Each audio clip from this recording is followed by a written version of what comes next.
সোনারুঘাটের দেওয়ানদী চা বাগানে যে শাপলা বিলটা গড়ে উঠেছে, এটা গত কিছুদিন ২-১ বছর পূর্বে আমরা দেখেছিলাম অসম্ভব সুন্দরভাবে এই শাপলা বিলে লাল শাপলা ফুটে উঠতো।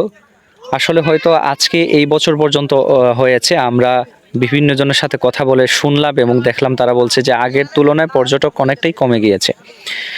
সবচেয়ে দুঃখজনক ব্যাপার হচ্ছে শত শত ফুল প্রতিদিন এইখান থেকে তারা উঠাচ্ছে, মানুষের হাতে হাতে বিক্রি করছে। ৬ মোটা করে ৫ মোটা করে তারা বিক্রি করছে, দাম করছে ২০ টাকা। তো এই সামান্য ক্রেতার কারণে, বিক্রি করার কারণে এই যে বিলের যে একটা সৌন্দর্য রয়েছে, সেই সৌন্দর্যটা কিন্তু আর ২-১ বছর পরে থাকবে না, শেষ হয়ে যাবে, বিলীন হয়ে যাবে।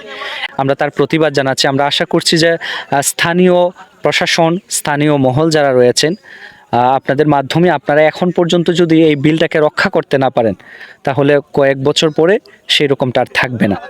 মানুষ আসতেছে, আপনাদের পর্যটক দেখছে, কিন্তু তার বিনিময়ে শত শত ফুল তারা এই রাস্তাঘাটের মধ্যে ফেলাচ্ছে, রাস্তাঘাটের মধ্যে নষ্ট করছে।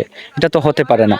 একটা পর্যটক অনেক সুন্দর হয়ে ফুটে উঠে, কিন্তু মানুষের কারণে আমরা এই জিনিসটাকে শেষ করে দিচ্ছি।